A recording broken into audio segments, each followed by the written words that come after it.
Bonsoir et bienvenue en cette heure un petit peu plus tardive que d'habitude.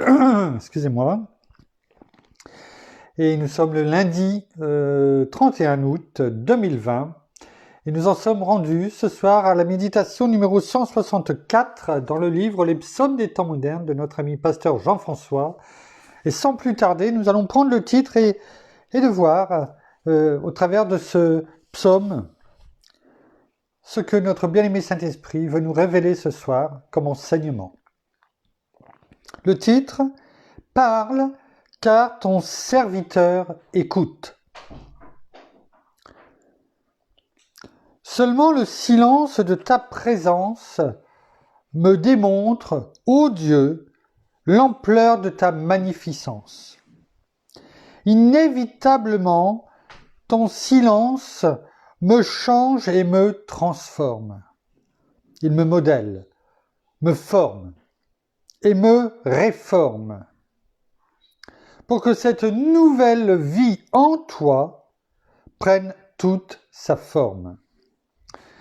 Si souvent je viens devant toi pour discuter, si souvent je viens préoccupé pour parler et demander, si souvent je répands dans ces temps seuls avec toi mon cœur et dans ta présence, prosterné à tes pieds, je pleure.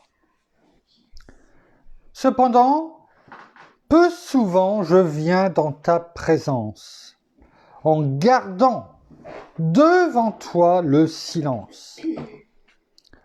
Seulement, ô combien dans cette tranquillité tu résides et tu viens constamment me remémorer toutes tes bontés. Ce silence devant toi est aussi une disposition à la prière et un moment de dévotion.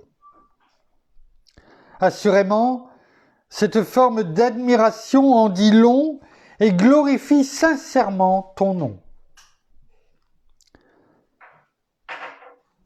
Il est sans contredit, une structure nécessaire à ce cœur d'adoration qui me conduit à entendre le son de ta voix pour m'engager, à marcher avec conviction et foi, dirigé par ton esprit à suivre ta voie.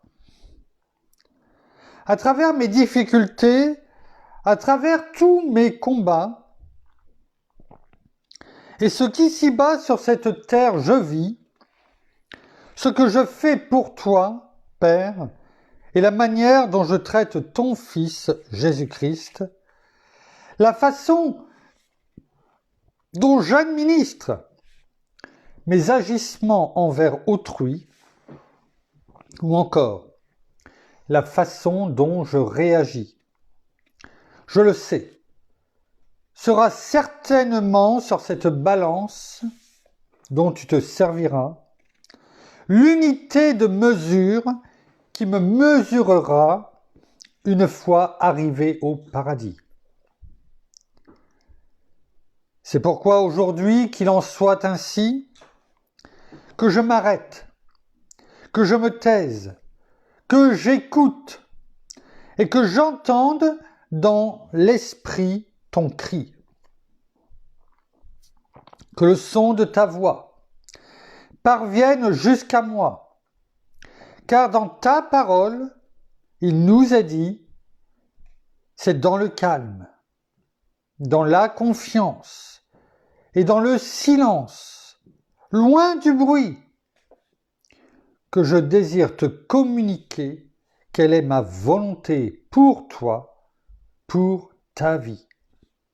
Alors Père, que dans ce silence, j'en vienne à davantage expérimenter ta présence, que dans cette tranquillité, j'en vienne à vivre avec toi cette proximité qui saura me diriger dans ces moments les plus inusités, c'est-à-dire inhabituels. Que dans ces épisodes de discrétion, je puisse continuer d'avancer fidèlement avec conviction dans la bonne direction. Alors, rends-moi, de jour en jour, je t'en prie, sensible à ton esprit, car devant toi, tel que je suis, me voici. Merci Père, merci Seigneur, merci bien-aimé Saint-Esprit. Montre-nous, bien-aimé Saint-Esprit, enseigne-nous encore ce que la parole veut nous révéler ce soir. Ô Père, mets en nous ton esprit de révélation dans le nom de Jésus, et que ce soir encore, au travers de la parole divine, nous recevions notre nourriture céleste, cette nourriture solide, oui, qui nous transforme. À toi toute la gloire, Père, dans le nom de Jésus. Merci, bien-aimé Saint-Esprit. Pasteur Jean-François nous laisse ce soir 4 références. Nous allons les prendre. Ésaïe 30, verset 15. Lamentation de Jérémie, juste après Jérémie. Chapitre 3, verset 26. Psaume 37, verset 7. Et 1 Samuel, chapitre 3, verset 10. Nous allons les prendre tout de suite, sans plus tarder. Et ensuite, nous verrons le thème de ce soir. Et au travers de la parole, eh bien, nous nous laisserons guider pour que, une fois de plus, au travers d'un exemple, eh bien, nous comprenions ce que la parole nous dit ce soir et surtout ce que notre Père, dans le nom de Jésus, veut nous révéler, veut que nous comprenions, car c'est bien là tout l'essentiel. Ésaïe, chapitre 30, verset 15, la première référence de pasteur Jean-François. Ésaïe, chapitre 30, verset 15, il est écrit « Car ainsi a parlé le Seigneur, l'Éternel, le Saint d'Israël, c'est dans le retour à Dieu et le repos que sera votre salut. C'est dans le calme et la confiance que sera votre force. Mais vous ne l'avez pas voulu. » Au travers de ce verset, je vais regarder si je ne l'ai pas prise même, comment dirais-je, dans d'autres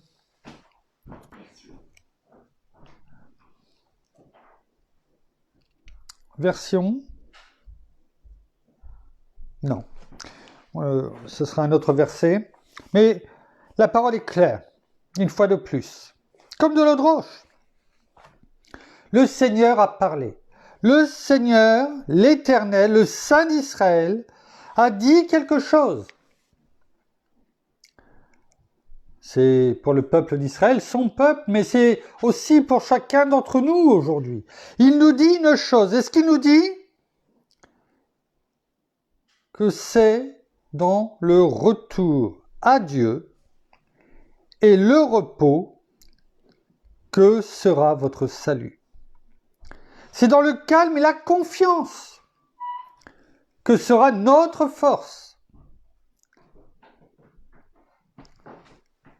Et on pourrait dire, mais c'est super. Mais là, je dirais qu'on pourrait dire que, voilà, Dieu... Mais parce qu'il sait. Il sait une chose que peut-être nous ne savons pas. Et il le dit. Mais vous ne l'avez pas voulu. Pourquoi ? Pourquoi nous n'avons pas voulu quelque chose de merveilleux ?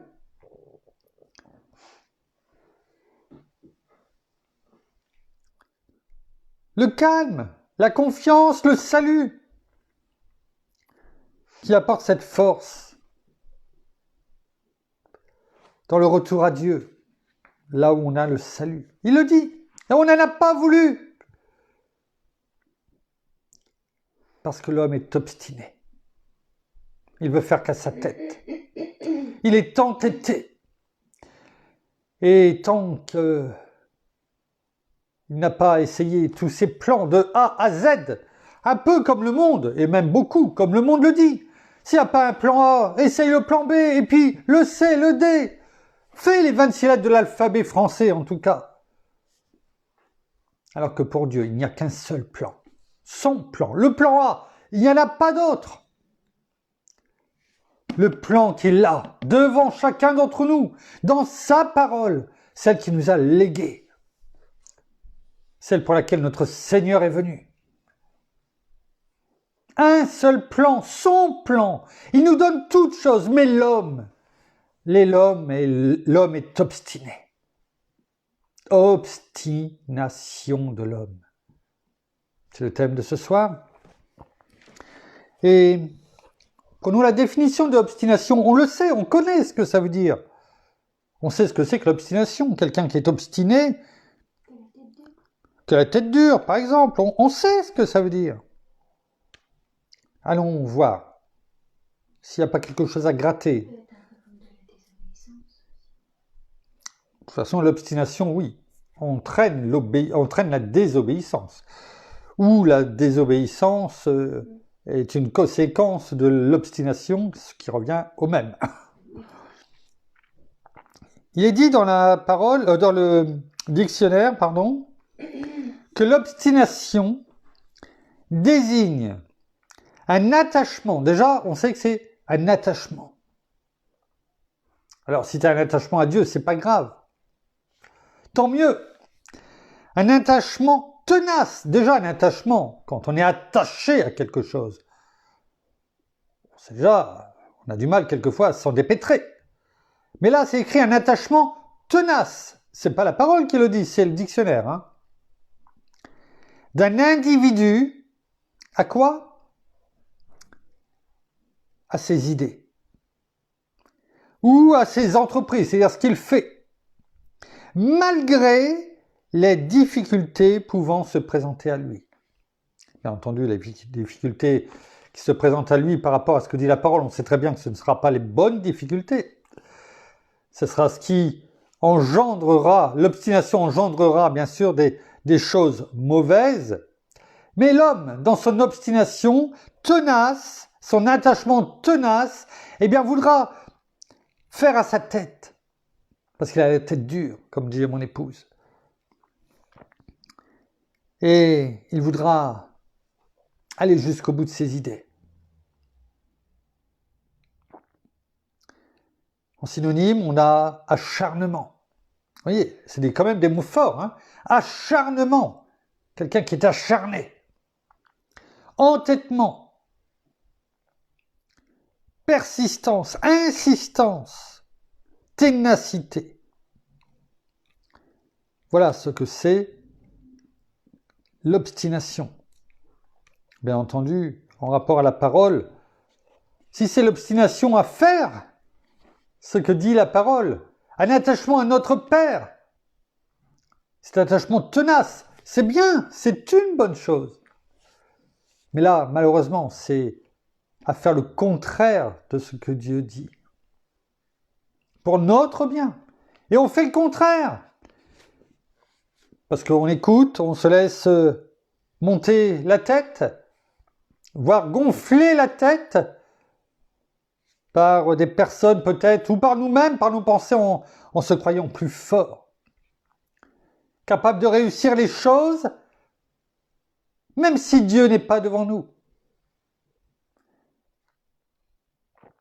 Dans une autre définition, il est dit « action de persévérer dans une entreprise », donc une entreprise, pas une entreprise forcément, mais dans quelque chose que l'on fait, par parti pris ou par esprit d'opposition. Tiens, quelqu'un qui a un caractère obstiné.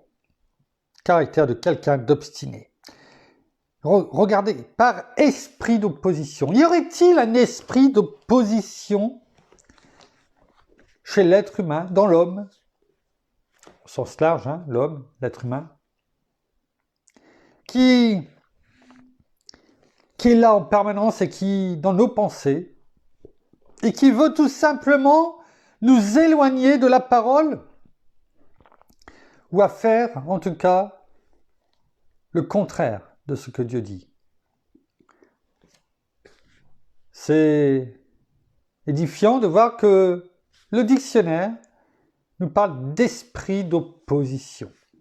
Et je veux croire, oui, qu'il y a bien un esprit d'opposition dans l'être humain, qui n'aime pas se laisser diriger, qui aime bien, par son orgueil, eh bien, que ce soit ses idées qui priment en premier. Cet esprit d'opposition qui le laisse penser, malheureusement, qu'il peut se mettre à la place de Dieu et faire le contraire peut-être de ce que Dieu demande. On a pu en voir un petit exemple hier. Je ne vais pas dire aller jusque que Moïse, lorsqu'il a tapé le rocher, c'était un esprit d'opposition. Mais c'était quand même une partie dans son caractère d'aller au-delà de ce que Dieu lui a demandé. Et là, on parle bien même de faire le contraire, parce que la parole est claire. Vous ne l'avez pas voulu.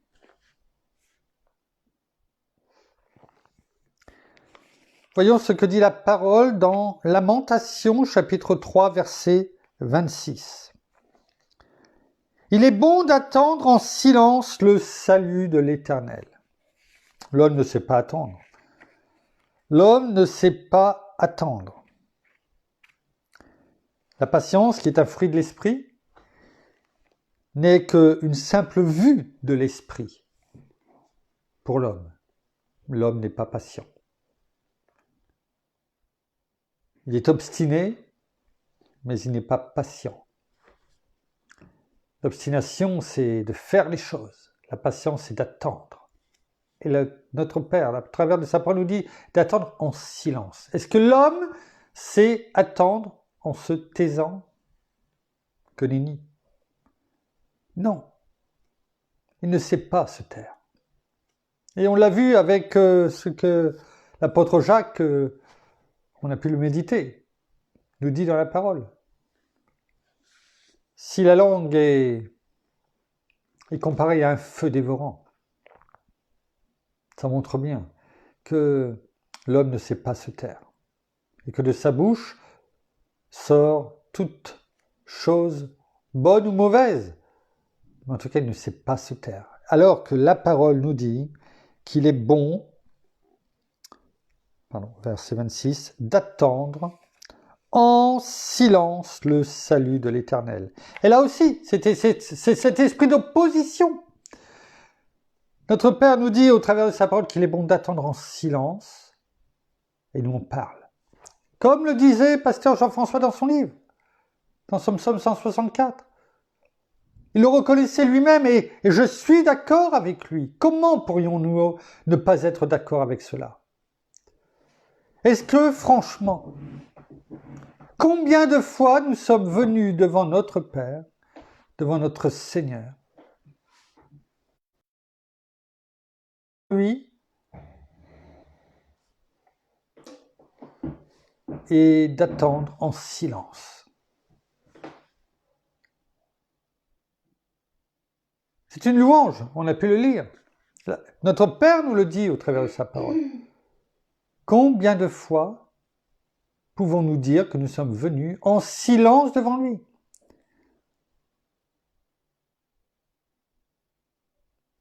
L'homme a horreur du silence finalement.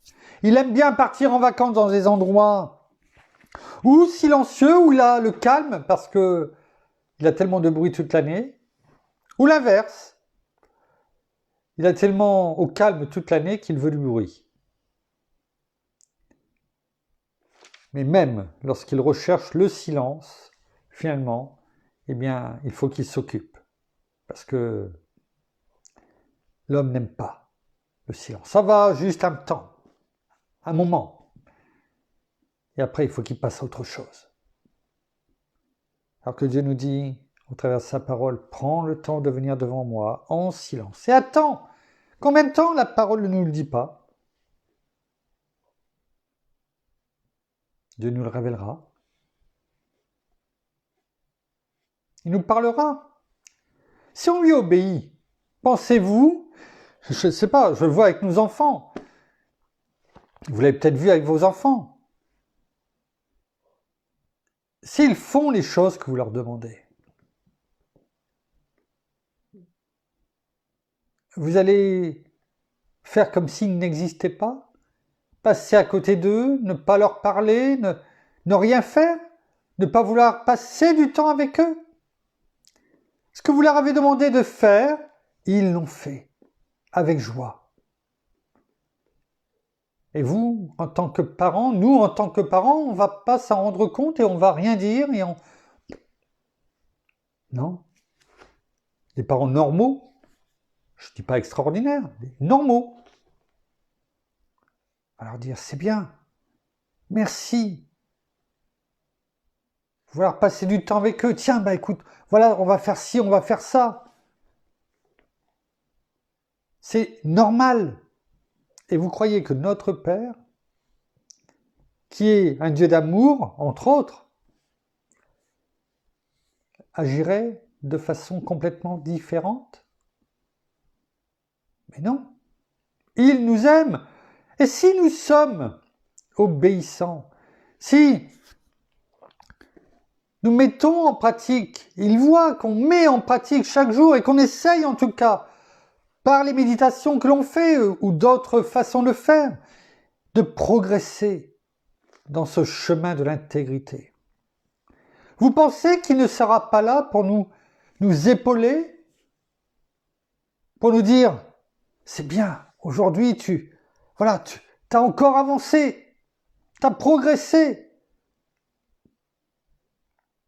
Tu n'es plus au lait que prennent les bébés, mais tu commences à prendre des petits pots, ou tu commences à prendre de la nourriture un peu plus solide. C'est bien. Vous croyez qu'il ne sera pas là à nous féliciter? On en parlait avec mon épouse pendant qu'on était sur les routes aujourd'hui. Notre Père n'est pas un Père qui est là, avec un bâton et une carotte au bout du bâton devant nous, et nous courons après la carotte, n'arrivant jamais à la rattraper. Non, notre Père n'est pas comme ça. Ce n'est pas notre Père. Ça, c'est l'ennemi, nous faisant miroiter. Lui, en ayant cette carotte, oui, afin de nous détourner, de nous faire aller là où il ne faut pas, de faire le contraire, cet esprit d'opposition.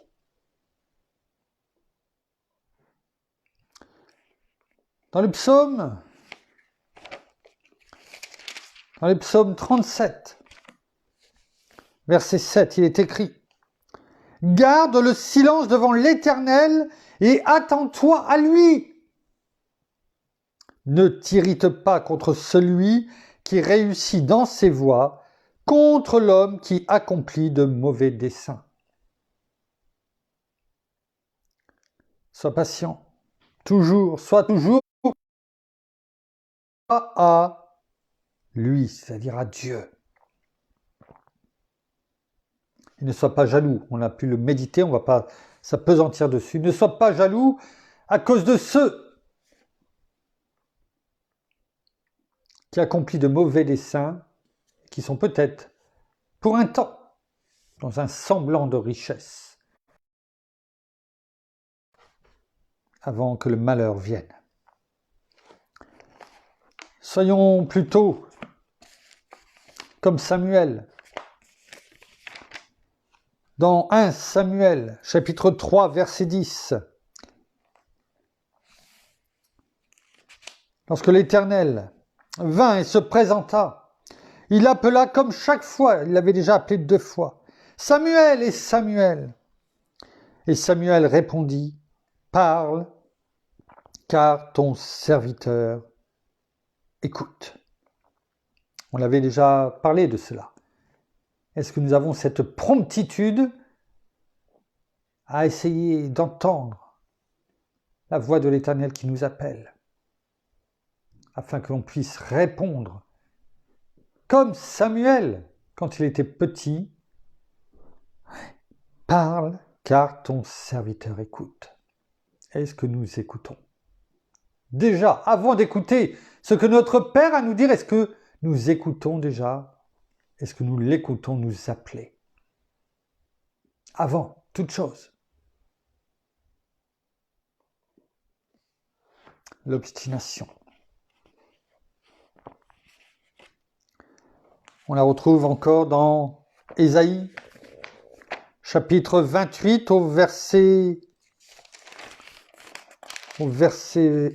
12. Et il leur avait dit, voici le repos. Il le montre, voici le repos. C'est comme si quand vous montrez un lit, comme voilà ton lit. Hein? Laissez reposer celui qui est fatigué. Hein? T'as passé ta journée. T'as travaillé, t'as prêché, t'as prié. T'as intercédé peut-être pour des personnes. Voici la trêve. La trêve, une trêve, c'est un moment normalement de repos où on cesse toute chose, notamment dans la guerre. Chacun se repose. Mais là encore, la parole nous dit, mais ils n'ont pas voulu écouter. T'as ton lit, il est devant toi, il est propre, il est beau. C'est le meilleur matelas du monde. Oh, tu vas passer une bonne nuit. Je te le dis. Oh, tu vas passer une bonne nuit. Oui. Et tu t'endors à côté. Tu passes à côté des bonnes choses que Dieu a pour toi. Pour nous. On passe à côté. Tout simplement parce qu'on n'a pas écouté.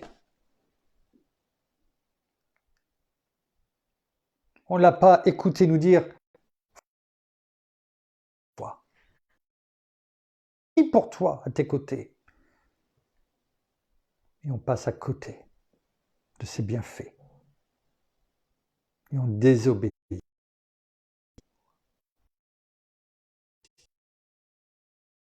Continuer à écouter nos pensées, à venir auprès de lui pour débiter notre liste de courses,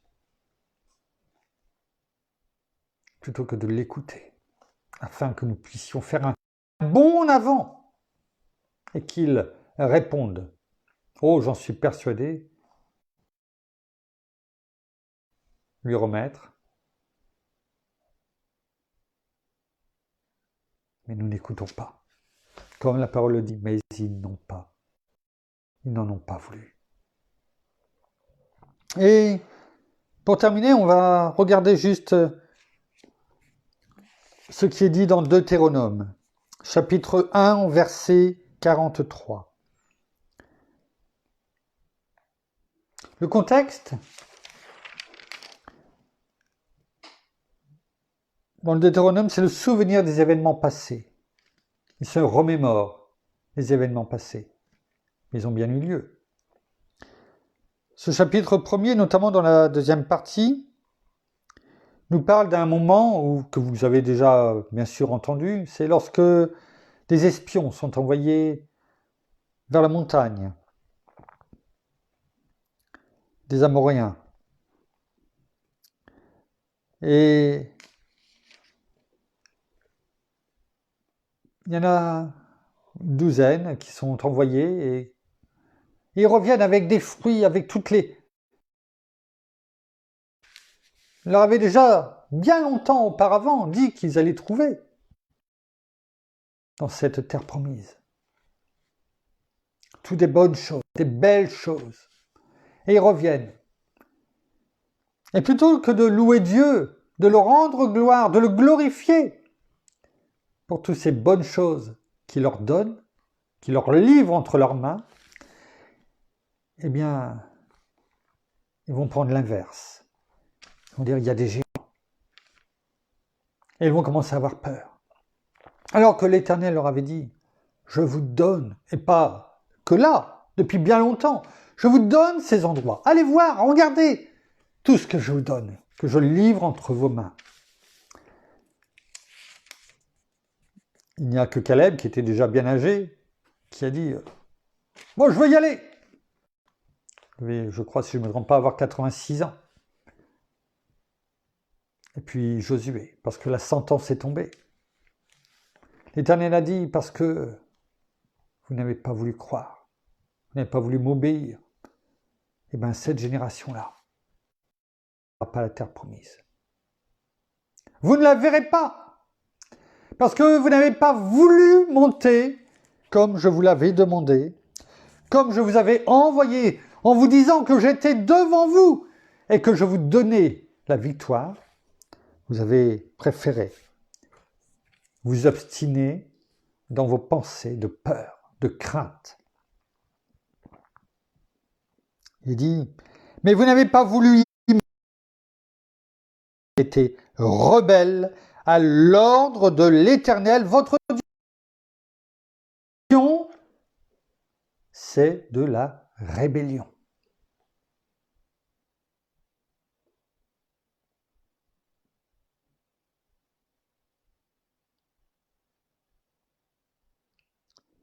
La rébellion nous amène, et c'est ce qui a amené le peuple à murmurer.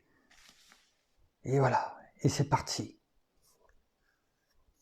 La parole le dit, vous avez murmuré dans vos tentes. Vous avez dit, c'est parce que l'Éternel a de la haine pour nous, après tout ce qu'il avait fait pour le peuple d'Israël. De la haine, après tout ce qu'il avait fait, toutes les victoires, les délivrances, voilà ce que dit le peuple.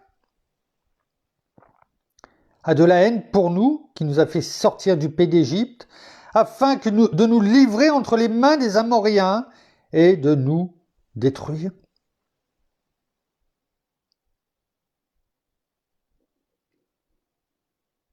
En disant, c'est un peuple plus grand et de plus haute taille que nous, ce sont des fortifiés jusqu'au ciel, nous y avons même vu des géants.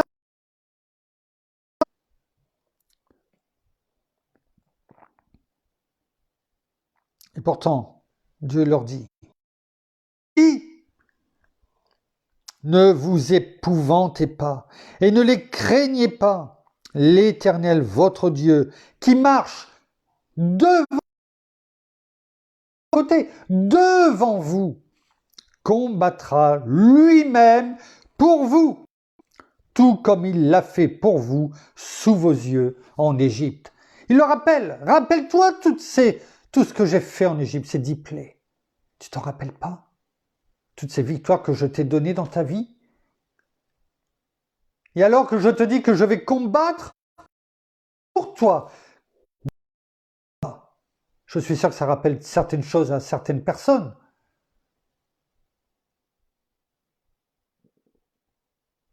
Eh bien, est-ce que l'on n'est pas comme le peuple d'Israël en disant « Ouais, mais j'ai peur, je ne veux pas avancer, je ne veux pas aller dans ces territoires dans lesquels tu m'envoies. Est-ce qu'ils vont me recevoir? Est-ce que je vais vaincre? Je. Mais c'est pas toi qui vas vaincre.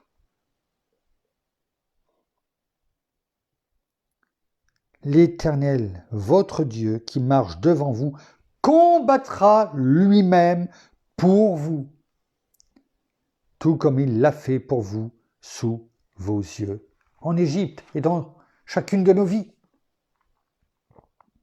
Puis au désert, etc., etc.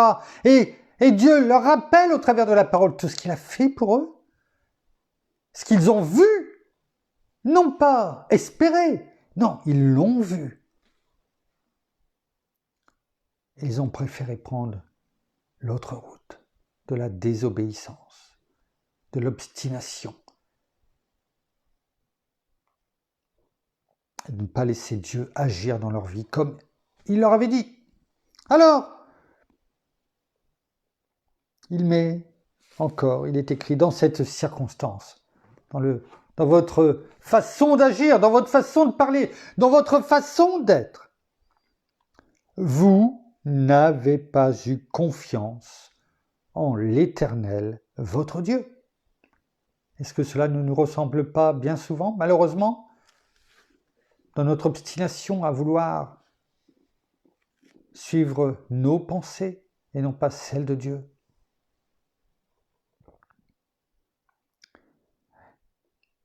Qui allait devant vous sur le chemin pour vous chercher un lieu de campement, la nuit, dans un feu, etc., etc. Je t'ai accompagné à chacun de tes pas. Je t'ai tout montré. Je t'ai des griffes de l'ennemi, de la mort éternelle. Et je combats pour toi, je te l'ai dit. Et toi, tu suis tes peurs, tes craintes. Tu te poses des questions, tu doutes. Est-ce que cela ne nous ressemble pas? Il est facile de critiquer le peuple d'Israël. Mais nous, est-ce que nous, on ne leur ressemble pas? Alors que eux, ils ont vu. Et alors? Nous, on a un livre entier de tout ce qui s'est passé. Oh, la critique est facile. L'art est difficile. Il est bon de prendre un peu de recul. Alors l'Éternel entendit le bruit de vos paroles. Et dans son indignation, il fit serment en ces termes. Aucun des hommes de cette génération méchante ne verra le bon pays que j'ai fait serment de donner à vos pères, excepté Caleb, etc., etc. Alors,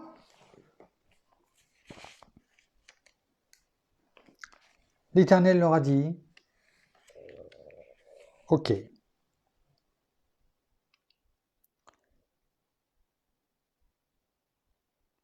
vous n'avez pas voulu y aller quand je vous ai donné un ordre? Ok, vous avez murmuré? Ok. Ok. Donc je vous dis, la sentence, elle est tombée. Vous ne verrez pas la terre promise, cette génération-là.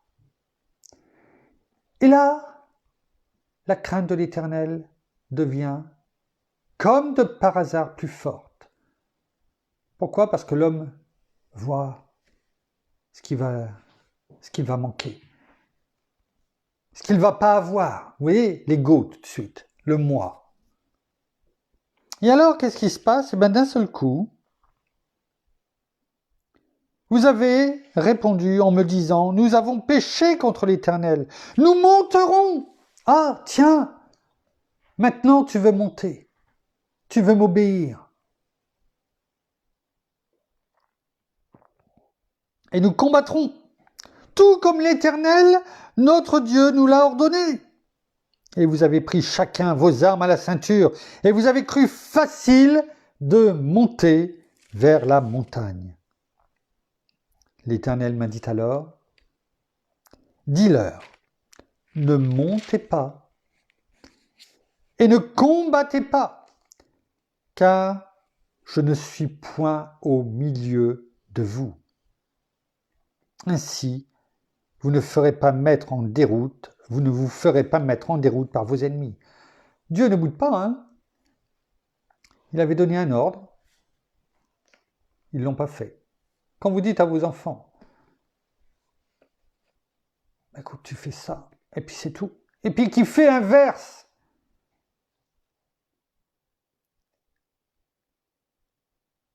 Et que vous avez pris une décision comme la parole le dit, que votre oui soit oui, que votre non soit non.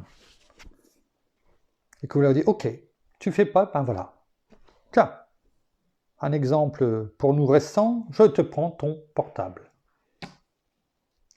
Oh mais non mais, attends, je vais faire ci, c'est... Ah ben... Ah, pourquoi? Parce qu'il va te manquer quelque chose? Non, tu l'auras pas.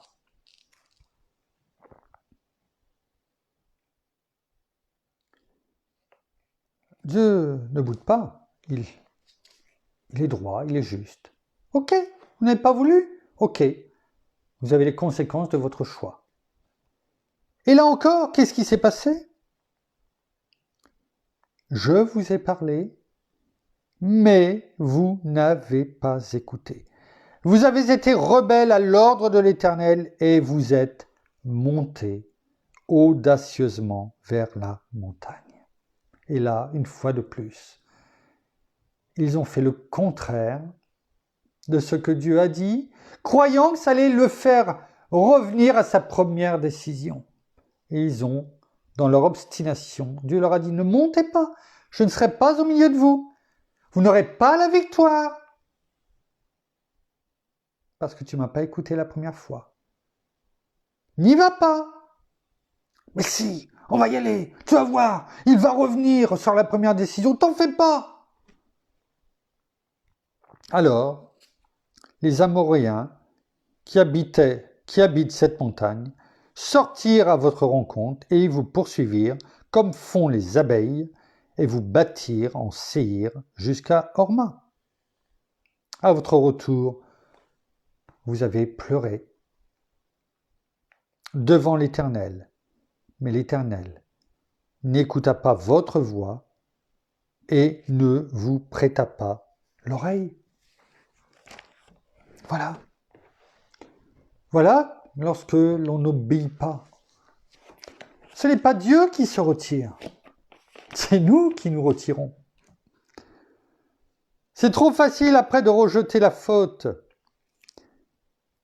sur Dieu, alors que c'est nous qui n'avons pas obéi.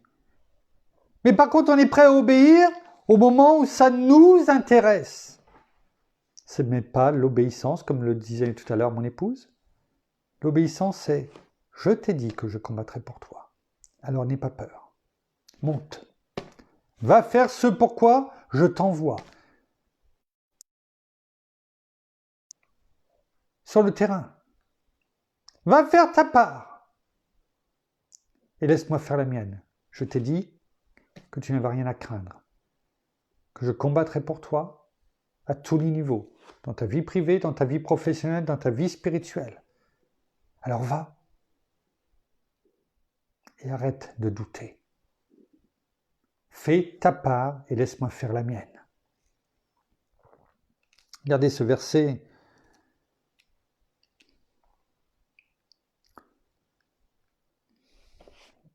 On va juste le reprendre. Le verset 43 uniquement de Deutéronome.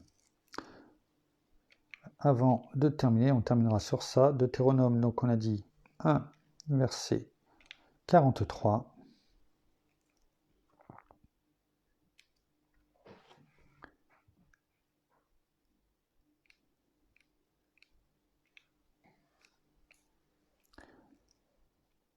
Dans d'autres versions, il est écrit « Je vous ai transmis cet avertissement. » Transmis, comme un relais. Hein, je vous ai transmis une lettre qu'on t'apporte en recommandé avec accusé de réception. Je te la donne, tu signes. Je vous ai transmis cet avertissement. Mais vous n'avez pas voulu écouter. M'écouter. Vous avez désobéi. Hein, on parlait de désobéissance tout à l'heure. Vous avez désobéi à qui? Aux ordres du Seigneur et plein d'arrogance. Vous avez gagné la région montagneuse. Vous voyez un peu, c'est fort, hein? C'est ça notre arrogance. Notre Père nous dit toutes choses. Oh, il vient te le dire, il vient me le dire. Et plein d'arrogance. Après avoir douté peut-être de ce qu'il nous a dit, est-ce que j'ai bien compris? Enfin, celui qui est derrière et qui nous met cette pensée en tête. Mais non. Mais non. Est-ce que tu crois que? Toi qui n'as peut-être pas travaillé depuis tant de temps, est-ce que tu crois? Parce que il y a des gens bien pensants qui vont te dire, mais t'es pas fait, t'as jamais fait de commercial, donc t'es pas capable de. Et on te rabaisse. Et on t'appuie sur la tête. On ne te lance pas une bouée. Non, on t'appuie sur la tête afin que tu suffoques. Alors que d'un côté, on est prompt à croire ça et on n'est pas prompt à croire ce que notre Père nous dit. Je monte devant toi pour combattre. Je vous ai parlé, mais vous n'avez pas écouté. Vous avez été rebelles aux ordres du Seigneur. Et vous avez eu l'arrogance, une fois de plus, de monter dans la montagne. Je vous ai donc averti, mais vous n'avez pas écouté. Vous avez désobéi à l'ordre du Seigneur et vous avez eu l'audace de partir dans cette région montagneuse. Ouais. On a eu l'audace de ne pas écouter notre Père et de vouloir quand même gravir notre propre montagne, faire face à tout ce qui se passe devant nous. Mais on y arrivera tout seul. On n'a pas besoin de notre Père qui pourtant nous a dit « Je suis là et je combats devant toi ». Mais non, on doute. Alors n'ayons aucun doute lorsqu'il nous dit « Je suis devant toi, je combats pour toi. Va, monte, je t'offre, regarde, tout cela. Regarde un peu comme il l'a dit à Abraham. » Alors que Lot était parti, avait soi-disant pris la bonne part. Il a dit, regarde, de tous côtés. Et jusqu'à ce que ton œil puisse voir, voilà, je te donne tout cela. Alors, laissons agir notre Père en nous, dans le nom de Jésus. Obéissons, surtout quand on sait qu'il combat pour nous. Et sans aucun doute, laissons-le agir dans nos vies afin que cela soit un témoignage puissant pour une multitude de personnes. Merci Père. Merci Seigneur. Merci bien-aimé Saint-Esprit. Nous terminons par la prière. Oh Seigneur, merci encore ce soir pour ta présence parmi nous. Merci bien-aimé Saint-Esprit, bien de nous montrer par la parole comment agir dans nos vies, comment te recevoir, comment vivre avec toi chaque jour, pouvoir t'écouter, pouvoir t'obéir. Sachons aussi venir avec toi, auprès de toi, avec ce silence respectueux, afin de pouvoir entendre ce que tu as à nous dire à chacun d'entre nous. Oui, simplement faire silence pour pouvoir t'entendre, mais surtout t'écouter, pour pouvoir avancer chaque jour dans ce que tu veux pour chacun d'entre nous. Comment nous pouvons agir, comment nous pouvons faire les choses que tu nous demandes si nous n'écoutons pas, si nous t'écoutons pas et si nous ne t'entendons pas. Alors tendons vraiment l'oreille, gardons vraiment ce silence respectueux et que nous ayons vraiment toute obéissance envers toi, qu'il n'y ait plus aucune obstination dans nos vies à faire les choses comme nous voulons, comme nous l'entendons, mais simplement en venant à toi et en te laissant agir complètement dans nos vies, de nous laisser porter, transformer et métamorphoser par toi. Parce que nous sommes de nouvelles créatures, nous sommes différents. Notre ancienne créature n'est plus. Et nous sommes une nouvelle créature. Alors, nous devons te laisser agir dans nos vies à chacun d'entre nous, afin de pouvoir contempler avec merveille tout ce que tu as en réserve pour nous et tout ce que tu mets dans nos vies, à chacun d'entre nous. Sachons nous émerveiller de toute ta bienveillance et de tout ce que tu mets devant nous chaque jour, dans la moindre petite chose, que ce soit dans notre couple, dans notre famille, que ce soit dans notre travail, dans notre vie au quotidien, dans notre vie dans l'Église.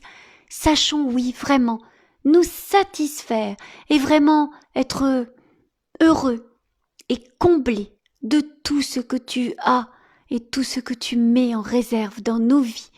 Merci pour toutes tes bénédictions. Merci encore pour ton amour et ta miséricorde. Dans le nom de Jésus. Amen. Merci. Voici, ainsi s'achève la méditation de ce soir. Plus tard que d'habitude, forcément. Nous vous donnons rendez-vous demain. Demain mardi, donc je ne peux pas, à l'heure où je vous parle, vous dire à quelle heure, donc on vous tiendra au courant. Si on vous dit rien, ça sera 19h, dans le cas contraire, ça sera un peu plus tard.